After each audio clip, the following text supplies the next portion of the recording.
Something's not right.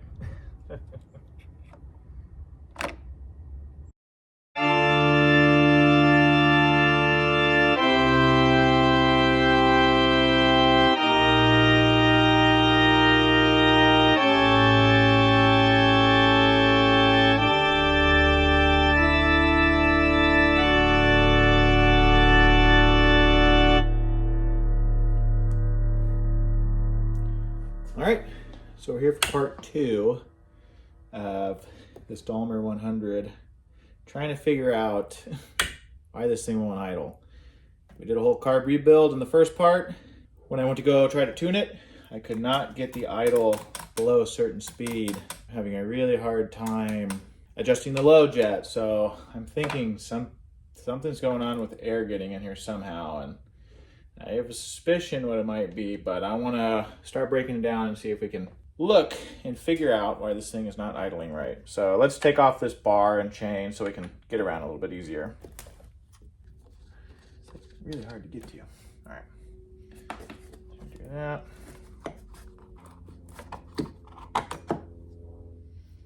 That was oily, man.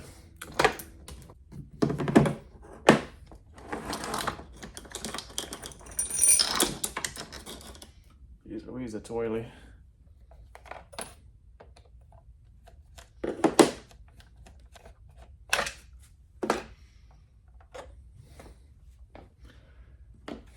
I think what we need to do as well is unscrew this top, and I think it's just 2 screws. We have one right here and one right here. I think that's how you get into it, so. That's pretty big.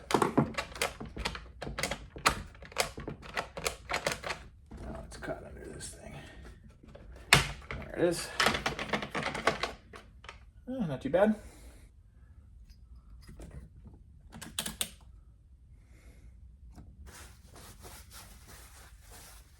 All right, so here is the intake. I'm not seeing anything jumping out at me quite yet with that, although it does look like a fairly big gap, but we'll see what's going on with that. I'm not seeing anything super wet in here. My big fear is that we blew a crank seal, but I think what we could do, I can pull this carburetor out. Let's pull out that spark plug. We'll take a look in the hole, and if everything's looking okay, we can actually move this piston up. It's a piston-driven crank, so that the airflow goes by the piston moving up and down. It doesn't have a reed valve, and by that I'll show you the piston actually blocks the intake and then sucks it up. So what we can do is actually move the piston all the way up, and we can blow air into here and somewhat pressurize the system and see with the intake where air might be coming in.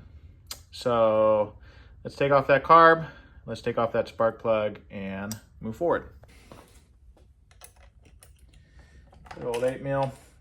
I like putting the choke on just so I don't drop anything down there. These things are tiny. Something else I want to check out is just to make sure that we didn't score up the cylinder, but it has pretty good compression, so I just doubt it's that. There it goes.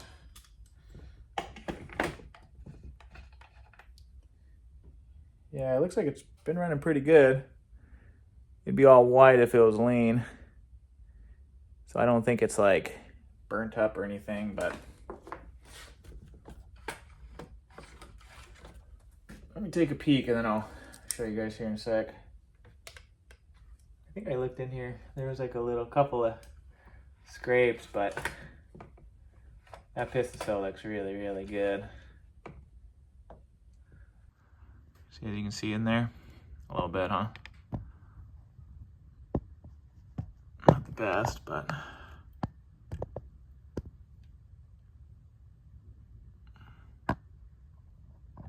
there you go. Not bad.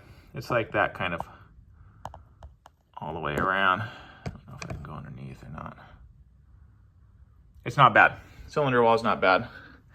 As you can see in here, yeah, it's hard with the flashlight, but the piston's right there. So the piston actually drives.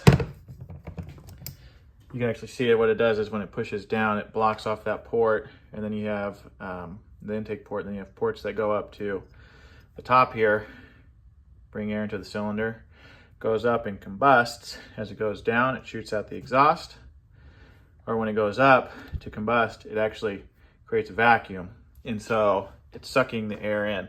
So the bottom of the piston is really, or the bottom of the cylinder, or the crank itself is really important in circulation. And I say that because if there's an air leak, that gets all screwy.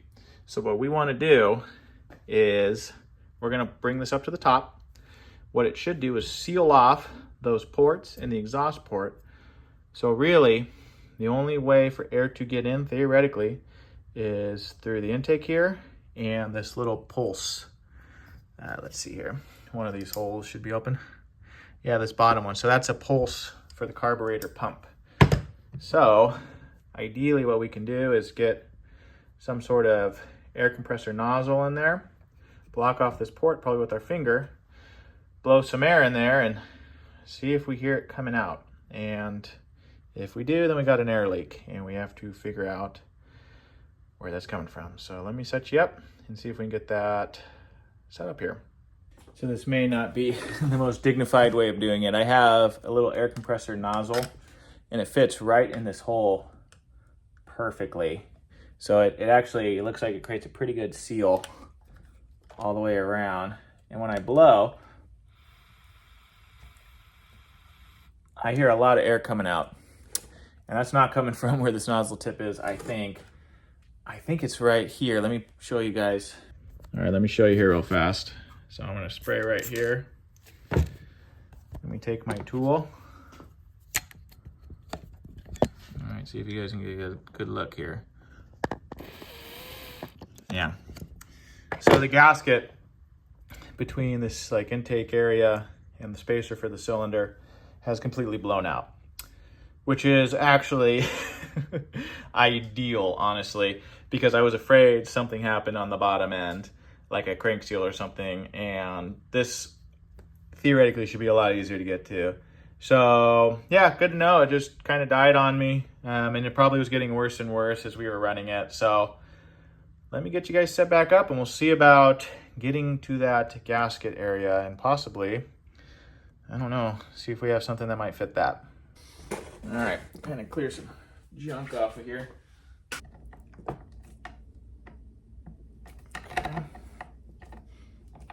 Because these are the things that are easy to put back on. Cue the most difficult flywheel cover ever to put on again. So that comes in. It looks like it's just a screw that goes into it. Okay. So that just kind of in place there. I'll show you guys here.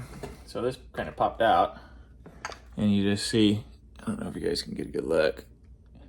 It's just the screw hole in the other bracket there. So now we've got to do the handle over on this side.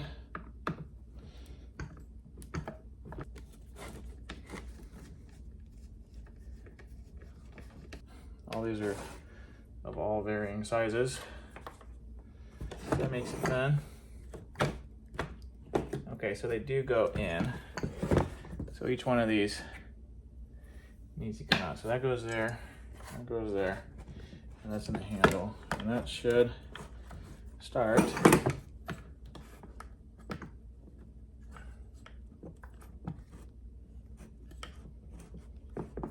Okay,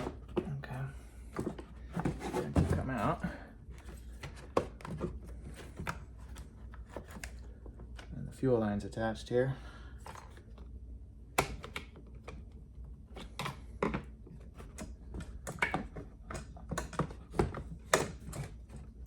It's the handlebar. There you go. Okay. Now that was was a blast. So here's the Allen heads. Just the two that hold it in. And they were not in there tight, so.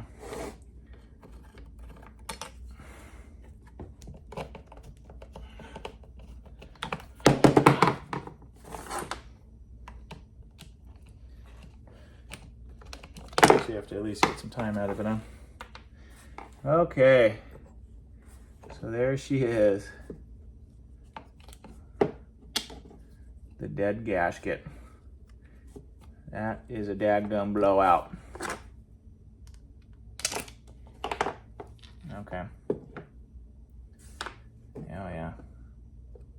There's that gasket material blocking the hole here. So here's what we have left of the gasket. We just need something to match that and match this hole. See if you guys can see, that's the cylinder. So there is no reed valve in here. The cylinder does all the work. So scoring, if it gets all scored up, is even worse. It really is pronounced when that happens in this, because it just won't run. It can't create the vacuum. But let me go through my stash, and if I find something, I'll bring you guys back. If not, then we'll see about possibly making one here. So let me see what I have. Look what I actually found. That should work. Should have no clearance issues. Pulse hole is where it needs to be. Everything lines up. Not really indexed well with the hole, but it's not a hot sauce, so I'll live. Let me set you guys back up and we will get this thing going. Let's get that tool again and see if it makes any difference. Because maybe there may be more that kind of blew up in our face here, but let's see.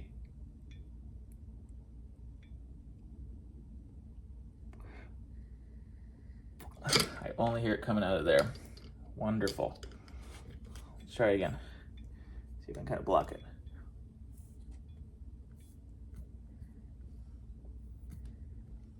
Yeah, way better. It was that gasket.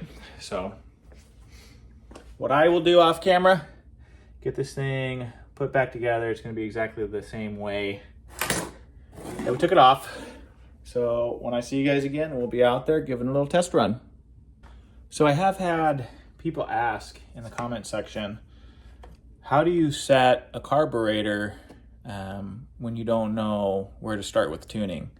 And so with this, putting that in, I'm gonna treat it as if this thing has never been tuned before. So I don't know, what's gonna work, especially after the carb rebuild. So what we're gonna wanna do is we're gonna wanna set these jets to a position that should get us started, but we could jump into tuning, as soon as it gets running. So hopefully it doesn't die right away, so you can kind of tune a little bit, but it should be enough for it to start. So the one thing we want to focus on is it not being lean. So one of the best positions, so you have the high up above and the low here. We're going to start with the low, and we're just going to take her all the way in, and it just till it stops. See how I'm barely even putting any pressure. You do not want to torque these things because it'll just stop.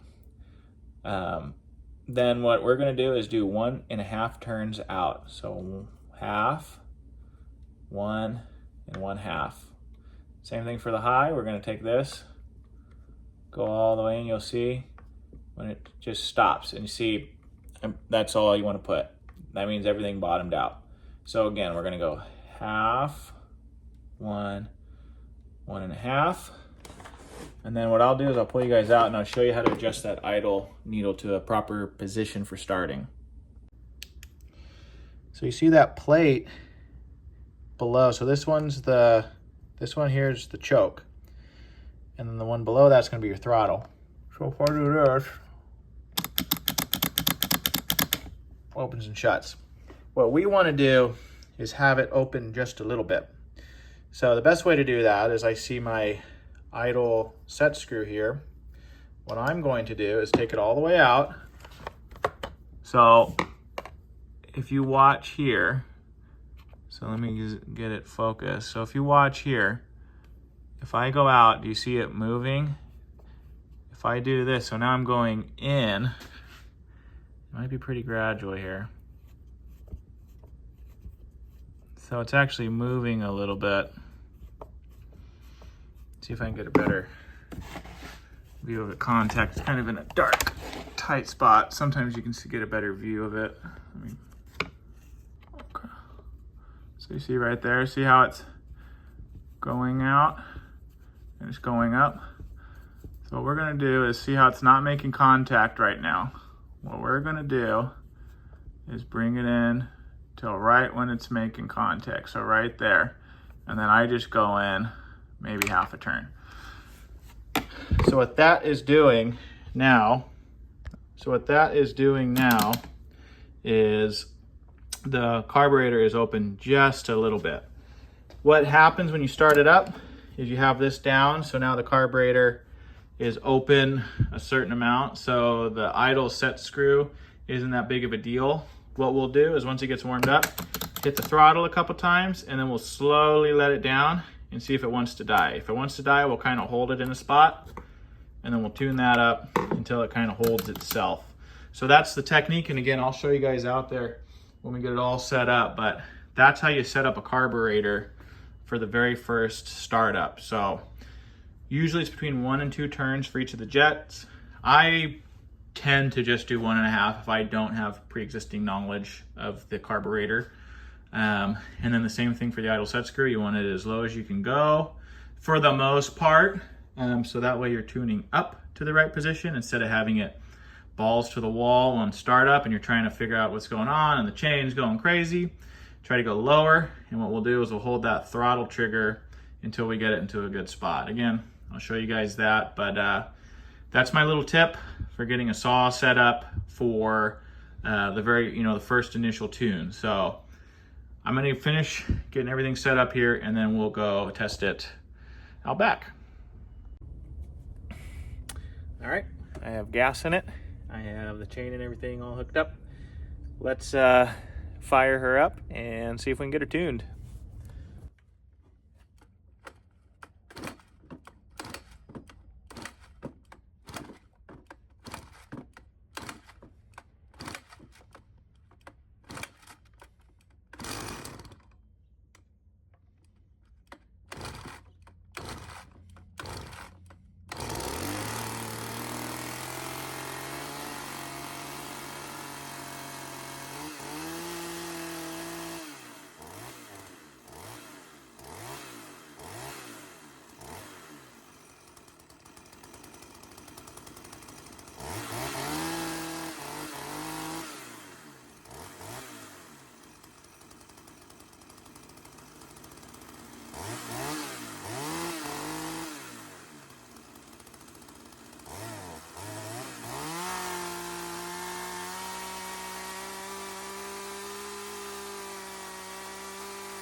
Cool, so I think we got her. There is one last thing I gotta do with this stinking chain. Those rakers are just too damn high. So what we're gonna do is file them down. And what I'm going to do is not measure them. I'm just gonna take a little file and knock them down to something a little bit, a little more friendly to the eye. So again, yeah, I don't think you can go too much further down. We have the anti-kickback chain, so there's only so much you can do, but I think just a little haircut on the top of those, probably get this chain cutting just a smidge faster because the power's there. I mean, for the size, of course, but let's do that, and then hopefully we have a little branch to cut down with this thing for my grandpa, so see you back in there. Okay. So this is going to be pretty informal. I am just trying to knock down some of these raker heights. The best way to do it is you'll have a thing, usually if you have, they call it an anomaly. It's where you have the same direction tooth back to back. Some chains have it, and it's a good place to kind of start whatever process you're doing. They also have a link a lot of the times. It's a different color. Get you guys a little more centered here. So they'll have a link that's a different color. That's also a great spot to just kind of get started and go around the chain. So all I'm going to do is I'm just going to take it and just go over a couple of passes. And what that's going to do is just kind of flatten out the rakers a little bit and work my way down. Probably just 3 passes each. And I think you want to kind of go with the tooth here. So let me set you guys up and I'll work down the chain here.